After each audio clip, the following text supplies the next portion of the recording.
जय हिंद दोस्तों, कैसे हो आप सभी। मैं प्रीति सिंह एक बार फिर स्वागत करती हूँ आप सभी का हम सबके चैनल ईपीएस पर।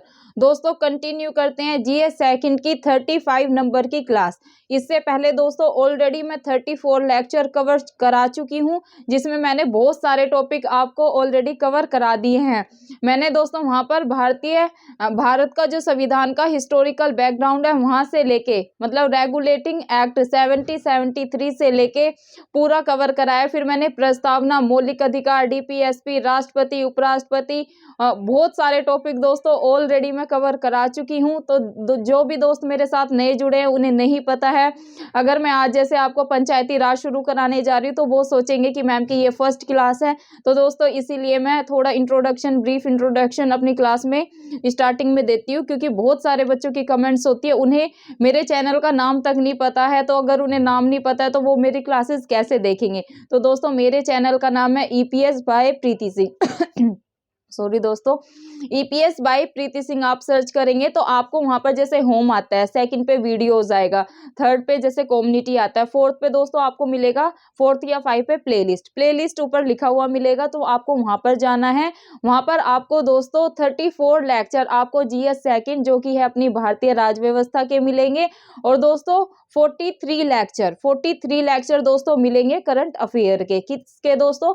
Current affair. दोस्तों हम करंट अफेयर भी स्टेट लेवल पीसीएस के लिए, और जो भी आप ऑल कॉम्पिटिटिव एग्जाम, चाहे आप एसएससी की तैयारी कर रहे हैं, सीजीएल सीपीओ की या फिर अपना ये दिल्ली पुलिस के एग्जाम्स की तैयारी कर रहे हैं, यूपीएसआई के एग्जाम्स की तैयारी कर रहे हैं, तो दोस्तों करंट अफेयर सभी को हेल्प करेगी। और जीएस सेकंड भी दोस्तों मैं ऐसे आपको क्लासेस कवर करवा रही हूँ। पहले दोस्तों मैं कोई भी टॉपिक लेती हूँ, उसकी आपको अच्छे से थ्योरी समझाती हूँ। चाहे मैंने आपको प्रस्तावना कराया है, मौलिक अधिकार कराए, चाहे डीपीएसपी करवाए, चाहे फिर मैंने वो आपको संसद ही क्यों ना करवाई हो। दोस्तों पहले मैंने हर टॉपिक की आपको थ्योरी समझाया है। फिर सेकंड क्लास में मैं क्या कराती हूँ दोस्तों, जितने भी पीवाईक्यू में क्वेश्चंस बने हैं वहां से, उस टॉपिक से, वो मैंने आपको सारे क्वेश्चन सॉल्व कराए हैं प्रूफ के साथ, कि देखो ये इस पीसीएस में पूछा गया है, ये इस पीसीएस में पूछा गया है, तो वो सारे मैं सोल्व कराती हूँ। देन दोस्तों मैं पूरे जितने भी उससे रिलेटेड एक्सपेक्टेड क्वेश्चंस होते हैं वो आपको सोल्व कराती हूँ। तो दोस्तों पिछली क्लास में मैंने संसद आपको पूरा कंप्लीट करा दिया। संसद के कितने सदन होते हैं, लोकसभा, राज्यसभा, वो अच्छे से करवाया। किस किस से संसद मिलकर बनी होती है, राष्ट्रपति से, लोकसभा से, राज्यसभा से। तो मैंने डायग्राम के साथ आपको वो चीज़ें अच्छे से समझाई हैं, और वो आपके फीडबैक से, कमेंट से भी मुझे पता चल रहा है कि उन क्लासेस से आपको कितना हेल्प हो रहा है। तो दोस्तों आज मैं आपको शुरू कराने जा रही हूँ पंचायती राज। क्या दोस्तों? आज मैं आपको पढ़ाऊंगी पंचायती राज। दोस्तों पंचायती राज इतना महत्वपूर्ण टॉपिक है दोस्तों, ये ना सिर्फ आपको स्टेट लेवल पीसीएस में मदद करेगा, बल्कि जो मेरे दोस्त यूपीएससी के जुड़े हैं, अपना आईएएस आईपीएस की प्रिपरेशन कर रहे हैं, तो दोस्तों ये क्लास उनको भी हेल्प करेगी। और बाकी जो ऑल कॉम्पिटिटिव एग्जाम जैसे एसएससी वगैरह के बच्चे हैं वो भी इस क्लास को देख सकते हैं, क्योंकि पंचायती राज तो सेम है, हर एग्जाम्स में क्वेश्चन आते हैं दोस्तों। बस सिर्फ मैं हमेशा बताती हूँ फर्क क्या होता है, फर्क होता है लेवल का।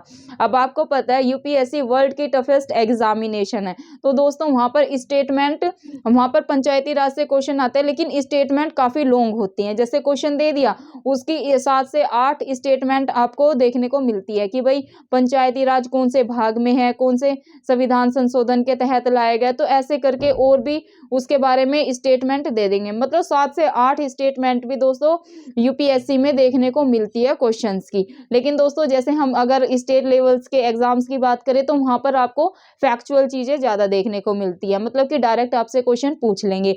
जैसे कि आपसे क्वेश्चन पूछ लेंगे कि जो भारत में स्थानीय स्वशासन है, इसके जनक किसे माना जाता है, तो या इसके पिता किसे माना जाता है, तो दोस्तों ये माना जाता है लॉर्ड रिपन को। दोस्तों ऐसे क्वेश्चंस आपको स्टेट लेवल पीसीएस में देखने को मिलते हैं, लेकिन यूपीएससी में ऐसे क्वेश्चन नहीं देखने को मिलते हैं।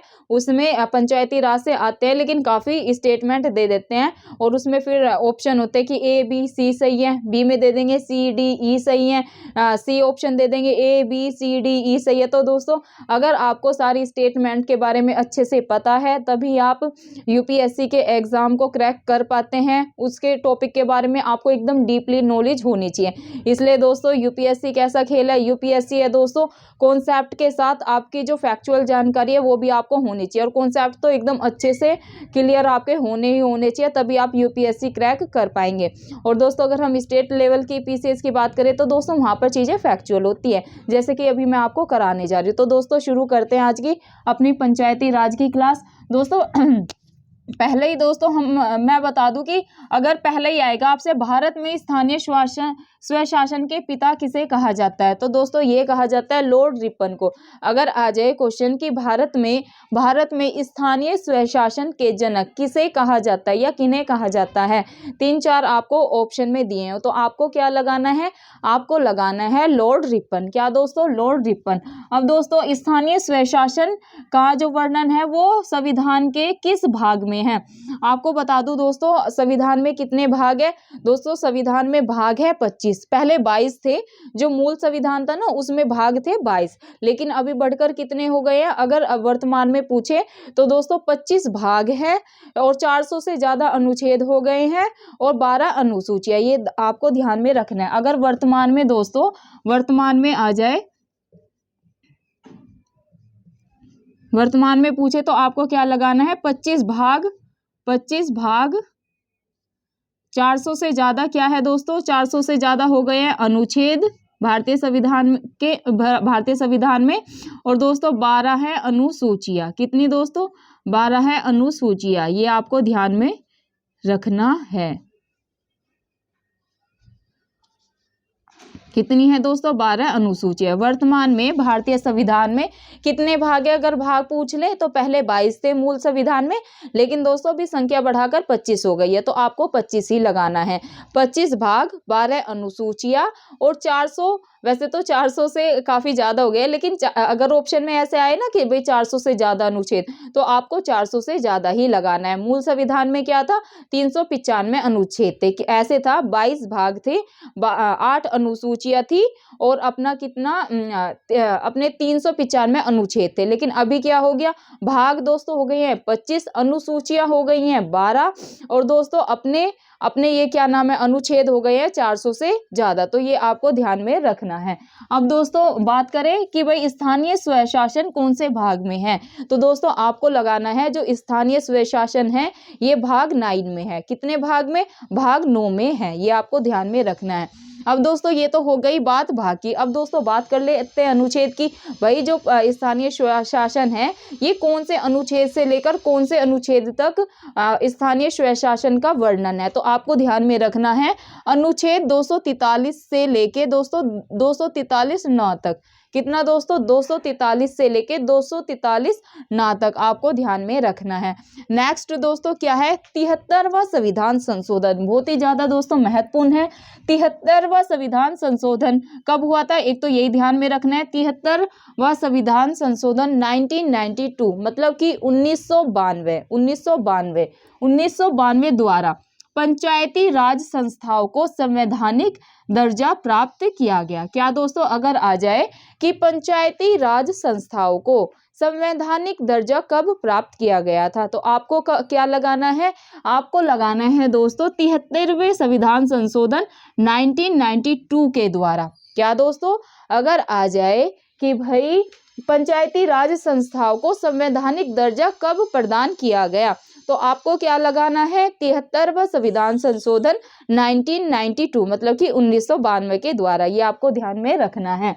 अब दोस्तों बात करते हैं कि भाई मैंने आपको बताया अनुसूचियां कितनी हो गई हैं, 12। अब भाग पता चल गया, भाग 9 में वर्णन है, अनुच्छेद बता दिया, 243 से लेके 243 9 तक अपना किसका, पंचायती राज मतलब स्थानीय स्वशासन का वर्णन है। और दोस्तों मैंने बता दिया कि संवैधानिक दर्जा कब प्राप्त हुआ, तो 73वें संविधान संशोधन 1992 के द्वारा।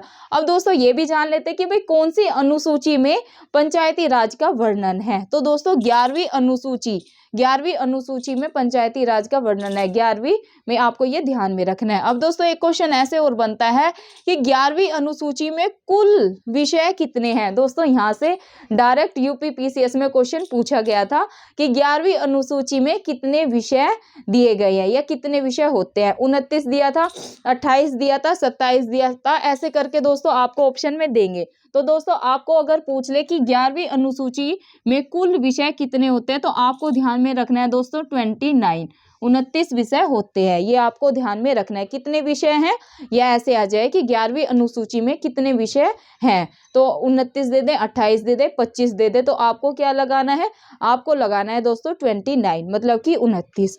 देन दोस्तों मूव करते हैं। पंचायती राज दोस्तों किसका विषय है, ऐसे आ जाता है जो पंचायती राज है किसका विषय है। केंद्र सूची का विषय है, राज्य सूची का विषय है, समवर्ती सूची का विषय है, ऐसे करके आ जाएगा। 3 सूची होती है ना, केंद्र सूची, राज्य सूची और समवर्ती सूची। तो ऐसे अगर आ जाए तो दोस्तों आपको ध्यान में रखना है जो पंचायती राज है ये कौन सी सूची का विषय, ये राज्य सूची का विषय है। ये आपको ध्यान में रखना है। यहाँ से क्वेश्चन स्टेट लेवल पीसीएस में आपको देखने को मिल सकता है। तो अगर आ जाए कि पंचायती राज कौन सी सूची से संबंधित है या कौन सी सूची में वर्णन है पंचायती राज का या किसका विषय है, तो आपको लगाना है कि भाई जो पंचायती राज है ये राज्य सूची का विषय है। ये आपको ध्यान में रखना है। देन दोस्तों जो पंचायती राज होता है इसकी संरचना से संबंधित प्रावधान राज्य का विधान मंडल तैयार करता है। अगर आ जाए कि पंचायती राज की संरचना, स्ट्रक्चर, पंचायती राज की संरचना से संबंधित प्रावधान किस में दिया गया है या कौन करता है, तो आपको ध्यान में रखना है दोस्तों राज्य का विधान मंडल तैयार करता है। देन दोस्तों अगर पंचायती राज की चुनाव प्रक्रिया या चुनाव निर्णय की बात हो कि पंचायती राज चुनाव निर्णय कौन करता है, कि जो भाई पंचायत के चुनाव होते हैं इनका निर्णय कौन करता है, तो दोस्तों इनका निर्णय भी करती है राज्य सरकार, मतलब कि स्टेट गवर्नमेंट ही पंचायती राज, जो पंचायती राज के चुनाव होते हैं इनका निर्णय भी कौन करती है, राज्य सरकार करती है, मतलब कि स्टेट गवर्नमेंट करती है। ये आपको ध्यान में रखना है। और दोस्तों अगर चुनाव की बात करें कि चुनाव कितने वर्ष के अंतराल में होते हैं, तो आपको ध्यान में रखना है पंचायती राज के चुनाव प्रत्येक 5 वर्ष के बाद होते हैं, प्रत्येक 5 वर्ष पर होते हैं। कितने वर्ष पर होते हैं दोस्तों, प्रत्येक 5 वर्ष पर। ऐसे आ जाए कि 4 वर्ष पर, 6 वर्ष पर, 5 वर्ष पर या इनमें से कोई नहीं, तो आपको क्या लगाना है कि भाई जो पंचायती राज होते हैं, पंचायती राज होती है इसके चुनाव प्रत्येक 5 वर्ष पर होते हैं। ये आपको ध्यान में रखना है। अब दोस्तों पंचायती राज व्यवस्था का शिल्पीकार, ये दोस्तों बहुत ही ज्यादा महत्वपूर्ण क्वेश्चन है। स्टेट लेवल के पीसीएस में ये क्वेश्चन पूछा गया है। क्या है दोस्तों क्वेश्चन कि पंचायती राज व्यवस्था का शिल्पी आ जाए या वास्तुकार आ जाए। क्या है दोस्तों क्वेश्चन कि पंचायती राज का शिल्पी या वास्तुकार कौन है, तो दोस्तों आपको लगाना है बलवंत राय मेहता, BR मेहता। कई बार आपको ऐसे भी दे देंगे BR मेहता।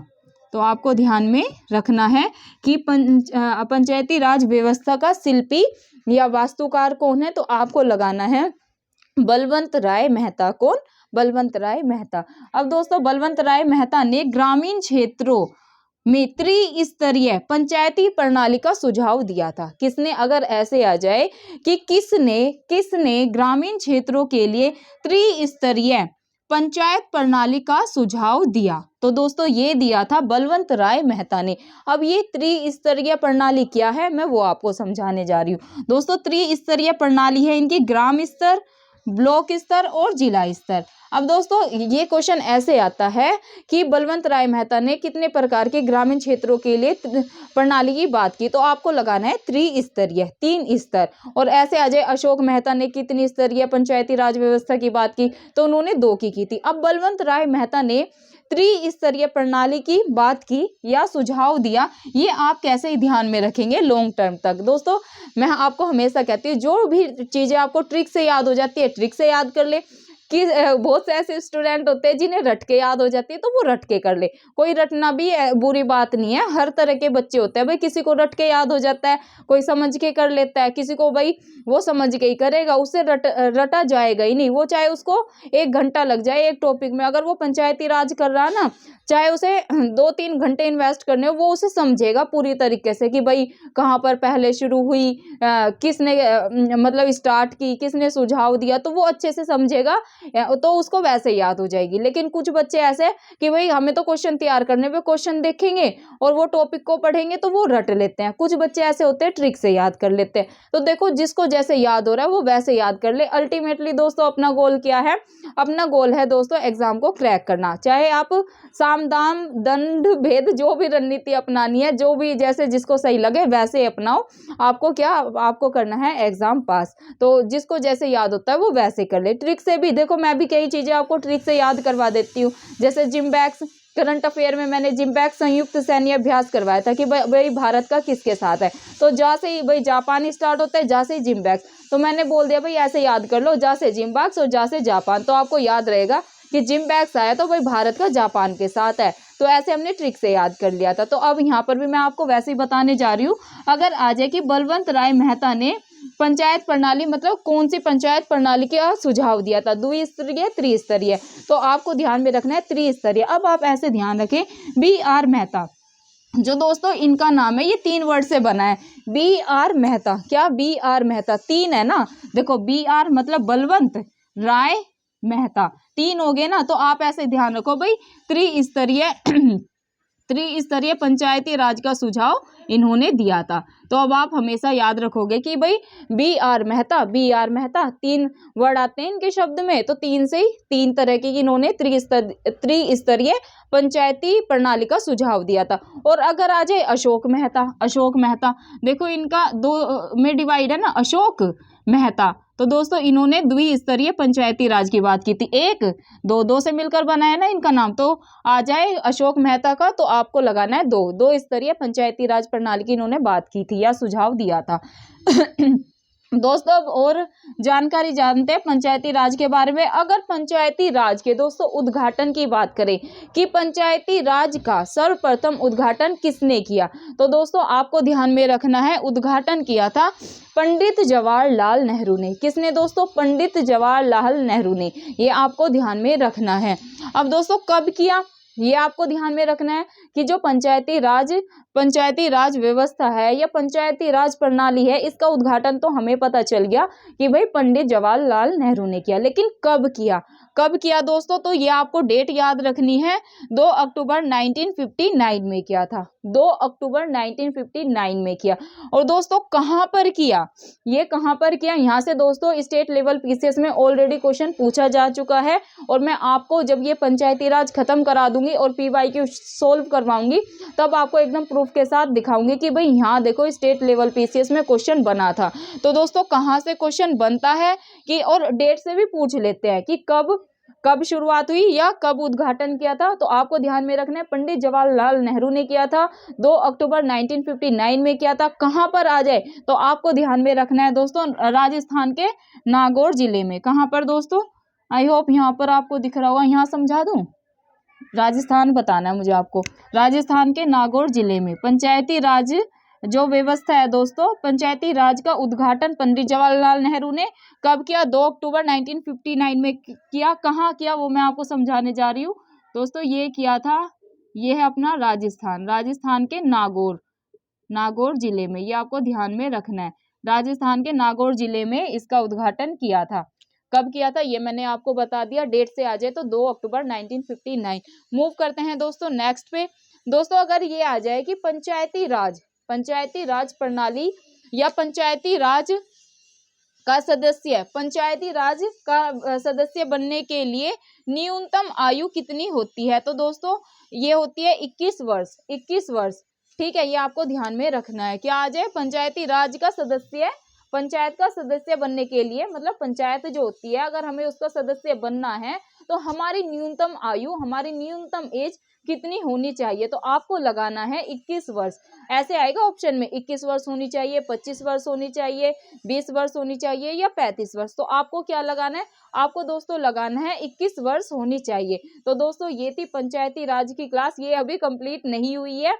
अभी हमने 73वां संविधान संशोधन समझा, पंचायती राज व्यवस्था के बारे में समझा कि इसका सुझाव किसने दिया, कितनी स्तरीय प्रणाली होती है ये समझा। इसके बारे में दोस्तों अभी बहुत सारी जानकारी बची है, वो मैं कल आपको दूंगी। आज स्थानीय स्वशासन किया, कल हम करेंगे नगर पालिका, मतलब कि 74वां संविधान संशोधन। और दोस्तों जितना भी इसके बारे में थोड़ी और जानकारी बची है वो भी मैं कल आपको थ्योरी समझा दूंगी। कल इसका थ्योरिटिकल पार्ट में खत्म करा दूंगी। देन दोस्तों परसों मैं जितने भी पंचायती राज से ऑब्जेक्टिव बने हैं दोस्तों, ये टॉपिक इतना महत्वपूर्ण है, यहाँ से ना सिर्फ पीटी में क्वेश्चंस बनते हैं डायरेक्ट, और दोस्तों ऐसा नहीं है, मैं आपको प्रूफ के साथ परसों की क्लास में दिखाऊंगी। सन 2020 में एक ही मतलब जो सन 2020 का पेपर हुआ था यूपी पीसीएस का, वहां पर 3 से 4 क्वेश्चन डायरेक्ट पंचायती राज से थे पीटी में। तो दोस्तों ये टॉपिक बहुत ज्यादा महत्वपूर्ण है, तो अगर इस पे 2-3 क्लास अपनी लग रही है तो वो लगाएंगे, अच्छे से इस टॉपिक को कवर करना है, क्योंकि दोस्तों ये टॉपिक ना सिर्फ अपने पीटी में हेल्प करेगा बल्कि दोस्तों मेंस में भी यहाँ से पंचायती राज से क्वेश्चन बनता ही बनता है। तो अगर आप थ्योरी को अच्छे से समझ लेंगे तो मेंस की अच्छे से आंसर राइटिंग भी कर सकते हैं, अच्छे से उसको लिख सकते हैं। तो दोस्तों ये थी आज की जीएस सेकंड, जो कि है अपनी पंचायती राज की क्लास मैंने करवाई है, और कल 1-2 लेक्चर और लगेंगे, वो भी मैं अच्छे से कवर कराऊंगी पंचायती राज को। इससे पहले दोस्तों 34 लेक्चर मेरे जीएस सेकंड के कवर हो चुके हैं, तो वो लेक्चर भी आपको अच्छे से देखना है दोस्तों। एक कनेक्टिविटी आपकी बन जाएगी और आपको अच्छे से नोट्स अपने तैयार करते हुए चलना है। और दोस्तों अंत में एक रिक्वेस्ट जरूर करना चाहूंगी, प्लीज आप वीडियो को ज्यादा से ज्यादा शेयर करें, ताकि दोस्तों हमारी ये गांव-गांव तक वीडियो पहुंचे और अलग अलग स्टेट में पहुंचे। तो दोस्तों अलग अलग स्टेट से भी बच्चे मेरे साथ जुड़ रहे हैं। आज एक ही बच्चे का कमेंट आया था, वो झारखंड से है, एक बच्चा वेस्ट बंगाल से है, राजस्थान से कमेंट्स आ रहे हैं। तो इसका मतलब ये है मेरी एजुकेशन की वीडियो अब दूर दूर भी जा रही है। तो दोस्तों ये तभी संभव होगा जब आप ज्यादा से ज्यादा वीडियो को शेयर करेंगे। प्लीज आप ज्यादा से ज्यादा वीडियो को शेयर करें। अगर आपने चैनल को सब्सक्राइब नहीं किया है तो चैनल को सब्सक्राइब कर ले, बेल आइकन होता है ना उसको दबा ले, जो घंटी होती है ना ऑल वाली दबानी है, ताकि दोस्तों जब भी मैं अपनी क्लास शूट करके डालूं और आपके फोन की घंटी बज जाए, आप घर का सबसे एकदम जो शांत कोना होता है उसमें बैठ के अपनी क्या करना है, कानों में लीड लगा लें, पेन पेपर उठाएं और अपने नोट्स बनाएं। जो चीजें दोस्तों आपको याद हो जाती है वो नोट नहीं करनी है, जिसके बारे में जैसे पंचायती राज करवाया ऐसा तो नहीं, कुछ स्टूडेंट्स जो मेरे साथ नए जुड़े हैं वो पहली बार पढ़ रहे होंगे, लेकिन कुछ बच्चों को पंचायती राज जो पहले से तैयारी कर रहे हैं उनको पंचायती राज के बारे में पता होगा। तो जो चीजें आपको पता है, याद है, वो तो बहुत अच्छी बात है। जो चीजें मैंने कुछ नहीं बताई हैं या आपको कुछ नहीं लगे तो उनको क्या करना है दोस्तों, उनको आपको नोट करना है। और संडे में क्लास कोई नहीं लेती हूँ तो संडे को आपको मेरे सारे लेक्चर को दोस्तों रिवाइज करना है। कैसे करोगे, अभी आपको नॉर्मल स्पीड पे देखना है, जिसको ज्यादा स्पीड पे समझ में आ जाए 1.5 पे भी सुन सकते हैं, 2 पे भी, लेकिन 1 पे मैं नॉर्मल पे इसलिए बोल रही हूँ कि आप अपने नोट्स तैयार कर ले। और जब आपके नोट्स तैयार हो जाए संडे को दोस्तों आप लेके बैठ जाओ, कानों में लीड लगा लो या सामने फोन रख लो, जैसे भी आपको ठीक लगे, अपने 1.5 पे या 2 पे लगा के सारी वीडियोस का दोस्तों आपको रिवीजन करना है। मैं 100% गारंटी लेती हूँ दोस्तों, अगर आप मेरी डेली करंट अफेयर की क्लासेस करते हैं रोज आधे से 1 घंटे की, और जीएस सेकंड की भारतीय राज्य व्यवस्था की क्लास करते हैं, तो स्टेट लेवल के पीसीएस में और जो भी आप कॉम्पिटिटिव एग्जाम की तैयारी करें, इनसे बाहर दोस्तों आपको क्वेश्चन नहीं देखने को मिलेगा। तो दोस्तों ये थी आज की अपनी क्लास। अगर अगर दोस्तों चैनल को सब्सक्राइब नहीं किया है तो सब्सक्राइब कर लेना, और लाइक के लिए मैं तभी बोलती हूँ जब आपको मेरी वीडियो अच्छी लगे, आपको मेरे पढ़ाने का तरीका अच्छा लगे, आपको चीजें याद हो रही हूँ और आपको इससे हेल्प मिल रही हो, तभी दोस्तों आपको वीडियो को लाइक करना है। लाइक के लिए मैं कभी फोर्स नहीं करती हूँ, ना ही करूंगी, लेकिन आपको वीडियो को दोस्तों शेयर जरूर करना है और चैनल को सब्सक्राइब कर ले। डिस्क्रिप्शन में दोस्तों मैं अपना टेलीग्राम लिंक डाल दूंगी, सैटरडे दोस्तों, सैटरडे 100%, क्योंकि अभी तो दोस्तों क्लास को तैयार करना, क्लास को डालना, और दोस्तों मैं आपको हमेशा बताती हूँ कि ये इतना अकेले हैंडल करना ईज़ी नहीं होता है। रात को 2-2 3-3 बज जाते हैं कंटेंट तैयार करने में, फिर मॉर्निंग में 7 बजे उठ के क्लासेस लिखती हूँ, फिर इसको मिटाती हूँ, फिर दूसरी लिखती हूँ, तो काफ़ी टाइम, पूरा दिन और रात ऐसे ही निकल जाते हैं, तो इसलिए थोड़ा वक़्त नहीं मिल रहा है। पीडीएफ सारी मैं आपको दे दूँगी, इससे आप घबराएँ नहीं, सैटरडे नाइट तक, क्योंकि संडे छुट्टी है, संडे में छुट्टी रखूँगी, तो संडे में रखती ही हूँ, क्योंकि रिवीजन का होता है अपना। संडे को नाइट तक आपको सारी पीडीएफ मिल जाएगी। आपको क्या करना है, आपको सारी पीडीएफ को, जितनी भी मैं दूँगी आपको, जीएस सेकंड की और करंट की, आपको उसको प्रिंट में निकलवा लेना है। मोबाइल से नहीं पढ़ना, आँखें खराब हो जाएँगी। आँखों पे बहुत ज़्यादा इफ़ेक्ट होता है दोस्तों मोबाइल से। पहले मैं यूज़ नहीं करती थी, लेकिन अभी मुझे काम होता है, तो मैं बहुत ज़्यादा, मेरे को फ़ोन यूज़ करना पड़ता है, लाइटिंग पड़ती है, तो दोस्तों मेरी भी आँखों पे इफ़ेक्ट होना शुरू हो गया है। सुबह तो खुलती भी नहीं है ये, क्योंकि रात को इतना लेट सोते हैं, 3-4 बज जाते हैं, सुबह फिर 7 बजे उठते हैं, नींद पूरी नहीं होती। उसकी वजह से भी इफ़ेक्ट है, लेकिन लाइटिंग का और फ़ोन भी ज़्यादा यूज़ करते हैं तो होता है। तो मैं नहीं चाहती मेरे स्टूडेंट की आँखों पे इफ़ेक्ट हो या खराब हो, तो आपको क्या करना है, प्रिंट में चीज़ों को निकलवा लेना है। पीडीएफ दूँगी ना, प्रिंट में निकलवा लें, उससे क्या होगा, जैसे अब मैं पंचायती राज करवा रही हूँ, आप मेरे नोट्स ले लेंगे, तो उसमें जो भी आप अलग से चीज़ें पढ़ते हैं ना, अपनी सेल्फ स्टडी भी तो करते हैं। वीडियो से दोस्तों एक टीचर का यही होता है, अब मैंने समझा दिया, आपकी एक अंडरस्टैंडिंग हो जाएगी पंचायती राज को लेके। लेकिन मैं ये नहीं कह रही आप किताब कॉपी बिल्कुल ही बंद कर दो, आपको किताब से भी पढ़ना है। बस दोस्तों क्या होता हो जाता है, जैसे मैंने समझा दिया, तो अब आप अच्छे से उसको कनेक्ट कर पाएँगे। आप उसके ऑब्जेक्टिव लगाएँ, ऑब्जेक्टिव तो मैं भी कराऊँगी, उसके बारे में और जानकारी लें। तो जो मैं आपको नोट्स दूँगी ना, उसे जो भी नई जानकारी मिले अपडेट कर लेना। दोस्तों यही तरीका होता है। अल्टीमेटली दोस्तों मैं क्या ब बोलती हूँ हमेशा, सक्सेस की एक ही होती है, वो है रिवीज़न, रिवीज़न, रिवीज़न। आप दोस्तों जितनी रिवीज़न करेंगे, उतनी ज़्यादा अपनी सक्सेस के बहुत जल्दी करीब जाएँगे, और बहुत ही जल्दी आप उस सक्सेस को अचीव करेंगे। तो दोस्तों धन्यवाद, मिलते हैं आपको कल की करंट अफेयर और जीएस सेकंड की क्लास में।